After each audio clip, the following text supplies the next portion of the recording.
रोहित पवारांकडून एका चिमुकलीचा video post करण्यात आलाय। पुढची पिढी भ्रष्टाचार विरोधात लढण्यास तयार आहे असं रोहित पवार ट्विट करत म्हणताय। मराठी शाळेतील चिमुकलीच्या भाषणाचा हा व्हिडिओ आहे। ऐकूया आपण नेमका हा व्हिडिओ आहे तरी कोणाचा। भ्रष्टाचार इथे जमलेल्या माझ्या लहान मित्रमैत्रिणींना कदाचित या शब्दाचा अर्थ माहित नसेल, म्हणजे मला सुद्धा नाही माहिती, कारण मी सुद्धा लहानच आहे। पण बाबा बोलतात भ्रष्टाचाराने देश पोखरात चाललाय।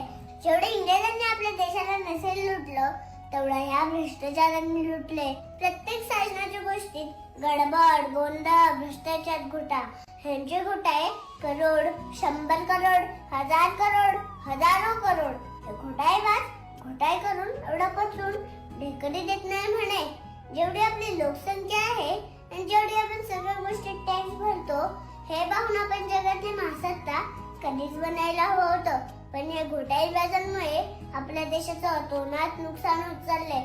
जे आपल्या देशासाठी लढले, ज्यांनी आपल्या देशासाठी आपल्या प्राणांची आहुती दिली, त्यांच्या डोक्यात दिवस रात्र एकच गोष्ट असेल, माझा भारत स्वतंत्र कसा होईल।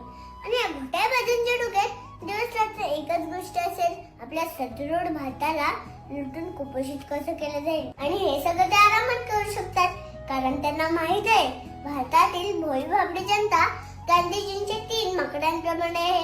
ते काय आपल्या भ्रष्टाचारांबद्दल बोलणार नाहीत, ऐकणार नाहीत आणि बघणार नाहीत, कारण ते स्वतःच्या समस्यांमध्ये बुडालेले असतात। बरेच लोक देशाला सामान्य जनतेला लुटून परदेशात सेटल होतात। ह्या भ्रष्टाचाराबद्दल बाबा थोडे शिकवत असतात, पण मला तर जास्त काही कळत नाही, कारण मी तर लहानच आहे ना। पण प्रश्न जर भारताला कमकुवत करण्याचा असेल तर भ्रष्टाचार बघू नका, अफरातफर ऐकू नका, प्राण्यांबद्दल बोलू नका। असलं माकड बनून जगायला मला चालणार नाही। माझ्यासाठी राष्ट्र प्रथम, राष्ट्र सर्वोत्तम। मी या व्यवस्थेविरुद्ध नक्की लढेन। धन्यवाद। माफ करा, मी तुम्हाला सुरुवातीला स्वातंत्र्य दिनाच्या शुभेच्छा दिल्या नाही। सर्वांना स्वातंत्र्य दिनाच्या खूप खूप शुभेच्छा। जय जवान, जय किसान, जय हिंद, जय महाराष्ट्र। बोला भारत माता की। हा व्हिडिओ ज्या चिमुकलीचा आहे, ती चिमुकली आपल्या सोबत जोडली गेलेली आहे श्रीजा करंजे, आणि अर्थात श्रीजाची आई मनीषा या सुद्धा आपल्या सोबत जोडल्या गेलेल्या आहेत। श्रीजा, हाय, माझा आवाज पोहोचतोय तुझ्यापर्यंत?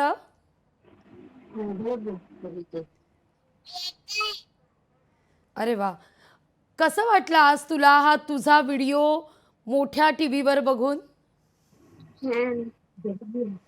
खूप छान वाटलं।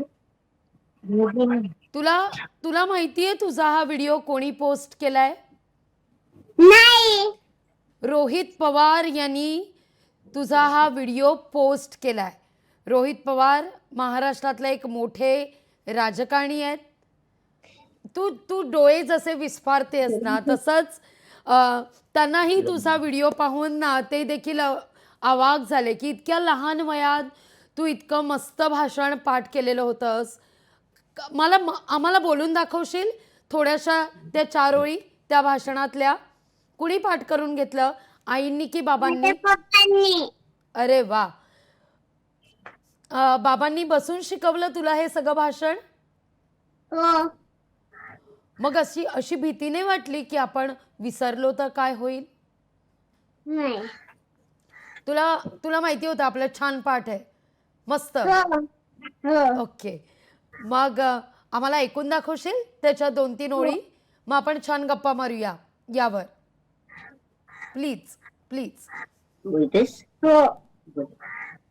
भ्रष्टाचार इथे जमलेल्या माझ्या लहान मित्रमैत्रिणींना कदाचित या शब्दाचा अर्थ माहित नसेल, म्हणजे मला सुद्धा नाही माहिती, कारण मी सुद्धा लहानच आहे।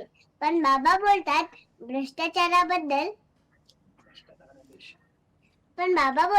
भ्रष्टाचाराने देश पोखरात चाललाय।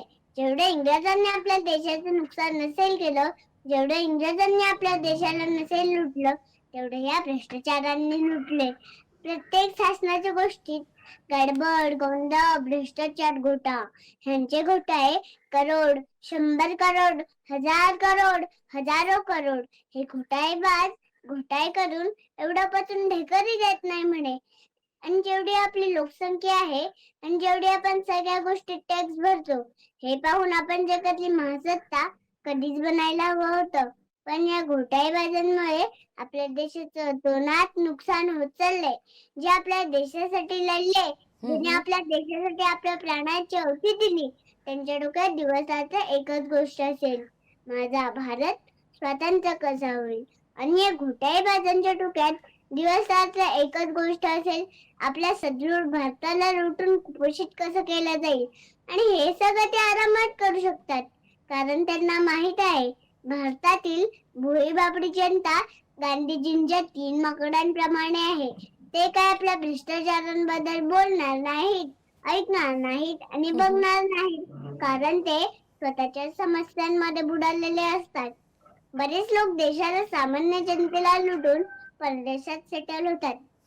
या भ्रष्टाचाराबद्दल बाबा थोडं थोडं शिकवत असतात, पण मला तर जास्त काही कळत नाही, कारण मी तर लहानच आहे ना.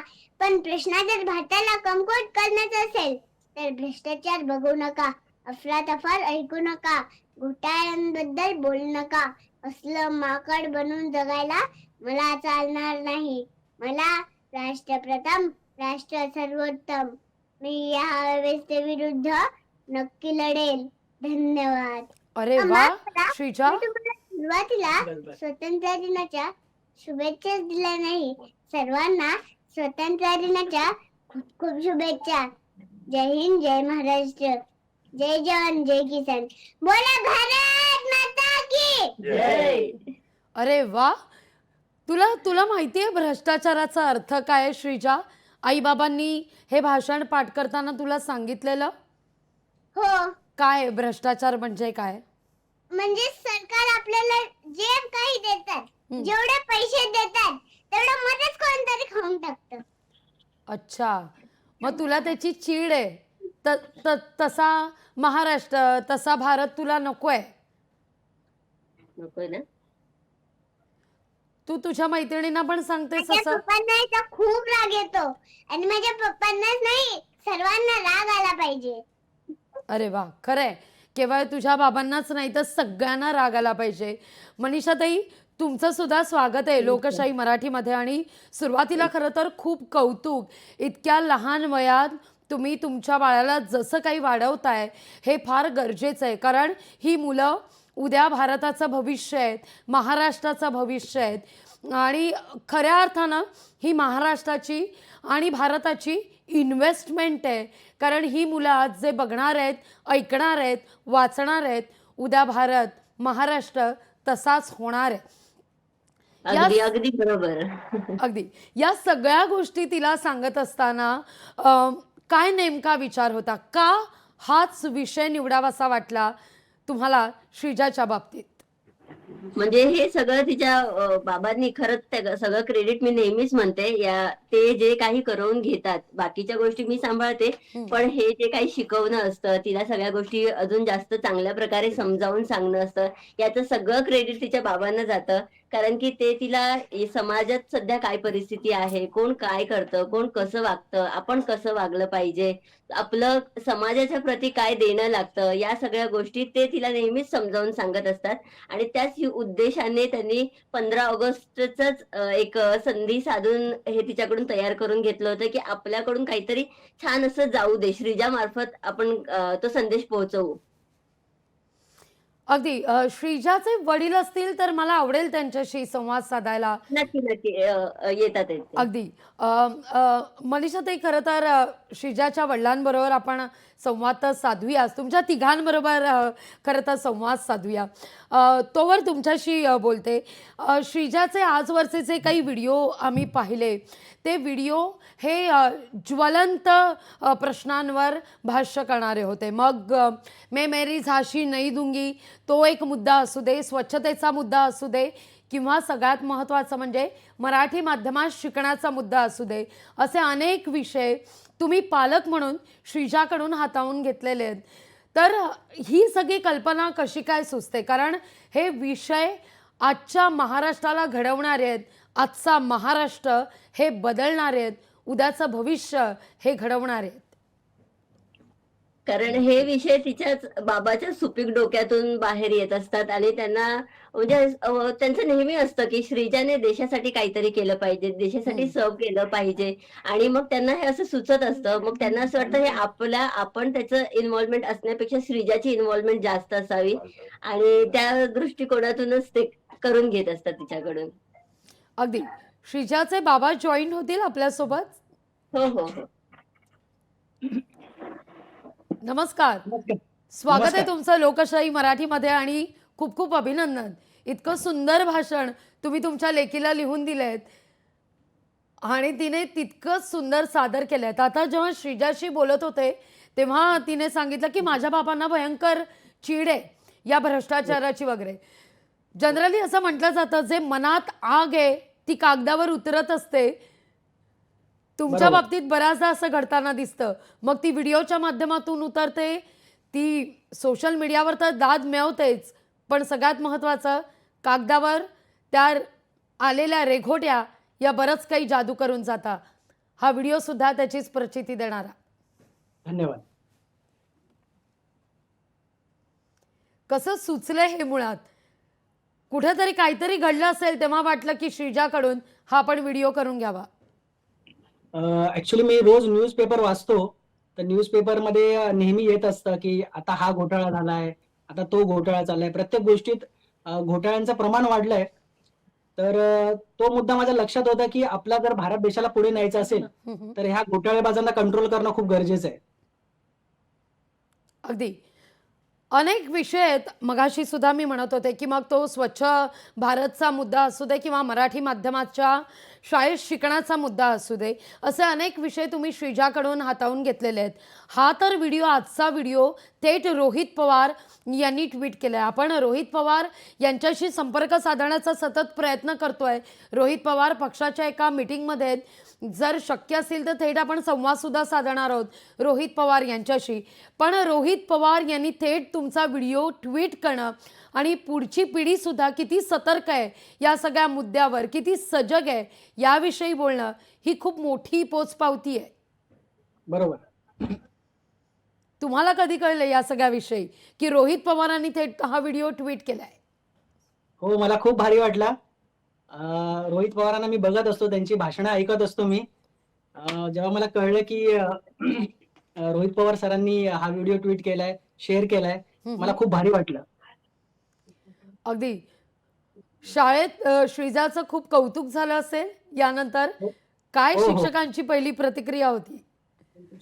शिक्षकांनीच आम्हाला आमचा व्हिडिओ शेअर करून सांगितलंय की हा व्हिडिओ फार छान झालाय म्हणून. शाळेतल्या सर्व शिक्षकांना फार आवडलंय म्हणून यांचं भाषण. अगदी. श्रीजाच्या बाबतीत मला एक विचारायचं आहे की बऱ्याचदा श्रीजाचं तोंडपाठ अगदी वक्तृत्व म्हणा किंवा एकूण सगळे स्तोत्र पठण, उच्चार इतके स्पष्ट असतात, तितक्याच तडफदारपणे ती बोलत असते. अगदी तिचं शिवतांडव स्तोत्रसुद्धा तितकंच उल्लेखनीय आहे, जे फार प्रचंड गाजलेलं होतं.